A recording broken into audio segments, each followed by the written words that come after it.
Hi everyone, from me, Brent Graham of goodforthegame.co.za, and welcome to another Pool B video, this one titled Rugby World Cup Pool B Conspiracy. And in this video, I do take a look at the fact that people are talking on Twitter, particularly South Africans, about the fact that Ireland and Scotland could come together to effectively boot South Africa out of the Rugby World Cup. But there's lots of reasons why that won't happen. But one in particular that I think everybody is overlooking, and we'll get into that during the course of this video. What are we going to do in this video? Well, we're going to look at some of the remaining permutations in Group B, heading into Ireland v Scotland. I obviously covered some in last week's video, but I'm not going to go into as much detail on some of those permutations and really focus on the ones which the South African fans are nervously looking at. I'll then discuss why the box is safe and what the conspiracy theorists appear to be missing. And of course, a little betting update at the end. We'll see if we can get a betting angle on this. If you do want to get started sports betting, feel free to email me, brent@goodforthegame.co.za.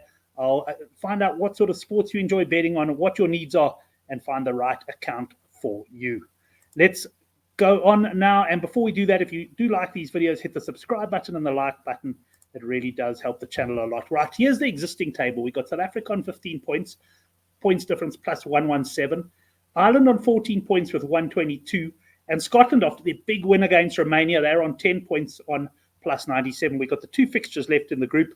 Ireland against Scotland, an absolute monster on Saturday night. Tonga and Romania, well, us punters will watch that one, but probably not a big attraction on the weekend, let's put it that way. Right, let's just have a look at the remaining scenarios. Now, I'm excluding any scenario where Ireland win or get the 2 points required to top the log. So from Scotland's point of view, we've discussed this before, they need to stop Ireland from getting a bonus point. That's their best chance of getting through. If Ireland do get a bonus point and Scotland do not, Ireland go through. A Scotland bonus point win without Ireland getting anything from the game will see them qualifying second behind South Africa.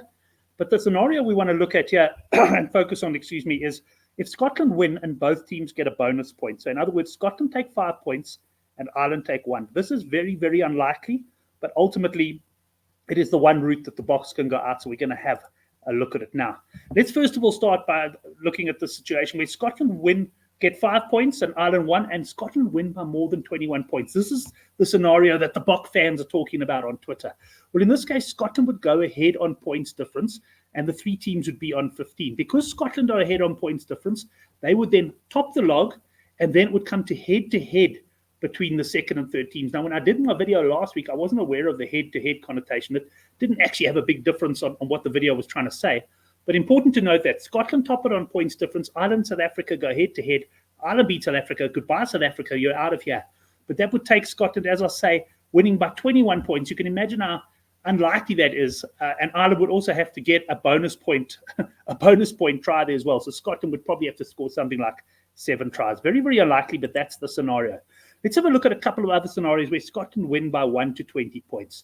Let's say Scotland win by 9 points. In this case, South Africa had the best points difference. And I'm assuming, by the way, that Ireland get a point. South Africa get the best points difference, and therefore Scotland and Ireland go together, and Scotland get through on head-to-head.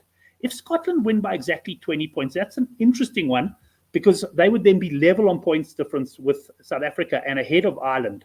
And South Africa would win most likely because they've got a better difference between tries scored for and tries scored against. However, in the very unlikely scenario that Scotland could score 3 or more tries more than Ireland and win by 20 points exactly, then Scotland would actually go through on try difference and South Africa would be out. But that is, you can imagine, Ireland would have to have got a bonus point. So once again, Scotland would have to score something ridiculous like 7 or 8 tries. It's just not going to happen. Scotland by 5 points is also interesting in that Ireland then have the level points difference from South Africa. But remember, at the moment, the teams are sitting level on tries for and against.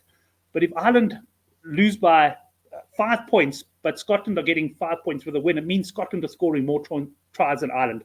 So there is no scenario where Ireland can lose by 5 points and still finish ahead of South Africa on points difference. So South Africa are safe there.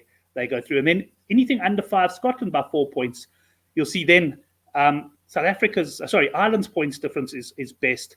And then South Africa would go through by virtue of the head-to-head. So nothing really much for Box to worry about. Scotland's best chance, without a doubt, is to focus on beating Ireland without conceding a bonus point. An unlikely scenario, but that's where they've got to be looking at the moment. Scotland would have to win by 21 points or more to put South Africa at risk. Right then, why this conspiracy makes absolutely no sense. Well, aside from the obvious thing, like it's going to look hell of a suspicious, there'll be investigations, potential lawsuits, life bans for anyone involved. Not many people have stopped to consider what would Ireland actually be gaining from throwing this game or colluding with Scotland here. First of all, as pointed out on Twitter by my good mate at Golden Boom, they'd lose their unbeaten streak. That would be quite hard for them to take in the first place. But here's the real crux of the matter. What would Ireland gain? They now play France in the quarterfinals instead of New Zealand. Is that a gain? I don't know. At the start of the tournament, I think you'd rather have played New Zealand than France. Maybe now it's sort of a 50-50 split.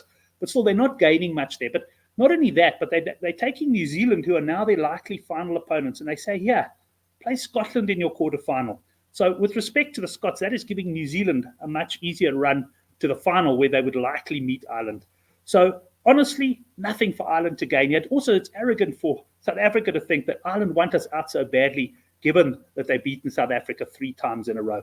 So you can write all those conspiracy theories off. Scotland's chance is to try and stop Ireland from scoring a bonus point. It's a long shot, but that's where they've got to focus all their attention. Is there a betting angle on this? Well, my one hope is that bookmakers, even subconsciously, just take a little bit of a note about all this talk about tries, and they price up a points line of around 5.5 tries, which I'll be going unders on because I believe this is going to be a proper test match. If I look at it from Scotland's point of view, they've just got to try and build their lead. Yes, they would love to score tries, but really they can win this game 9-0. They'll be more than happy. At the same time, with Ireland, what's their best chance of getting a bonus point? Are they going to go flat out for 4 tries? I don't think so. At the end of the day, they're going to go to win the game and worst case scenario, lose it by under 7 points. And that means taking your 3-pointers as well. A quick betting update. We've still got South Africa top of the betting boards here at Bet Exchange at 3-1. France and Ireland both 33-10 and New Zealand 7-2. So clearly, bookmakers are taking absolutely no heed of the conspiracy talk. Scotland, by the way, are out at 130-1 to win. Thanks for joining me on this video. I think we're in for a cracking weekend of rugby. We'll be carrying previews on Good for the Game, www.goodforthegame.co.za. So look out for those. Look out for our videos, including our live show on Friday. And yes, let me know what you think is going to happen in the Scotland-Ireland game down in the comments below.